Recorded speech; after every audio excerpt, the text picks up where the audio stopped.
जुहार जय माँ समली आसुन आज बहुत कम इनग्रेडिएंट यूज करी गोटे बढ़िया गाजर भजाटे बन करी आमे खाएमा। गाजर भजा बनाबार लगी पहला 2-4टा गाजर के भल से धोई देबे आ ताके भल से छाँची देबे। छाँचला परे से गाजर बगल को भल से कुरी देबे।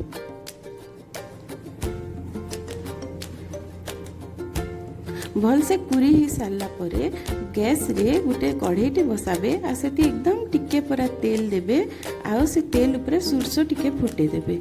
सुरसो भल से फुटी गला परे 5-6 कुल लहसुन सेती पकाबे आ भल से भाजी देबे।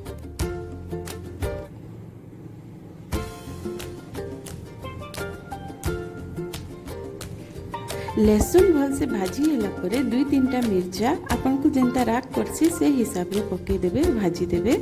सेटा भाजी ही साला परे जेन कुरी को रखितिना गाजर से सब गाजर के सिना पके देबे।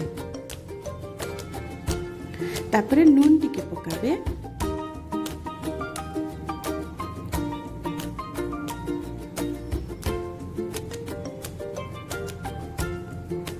आ हल्दी टिके पकाबे आ ताके भल से घाटी देबे।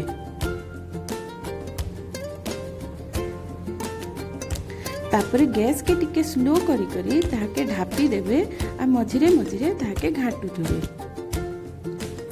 देखले आपनकर गाजर भजा केते जल्दी रेडी हो गला आ किछि माने सामान भी हेतकी दरकार न पड़ला। एंता सब रेसिपी देखबार के हमर चैनल के निश्चय सब्सक्राइब करबे। जय माँ समली।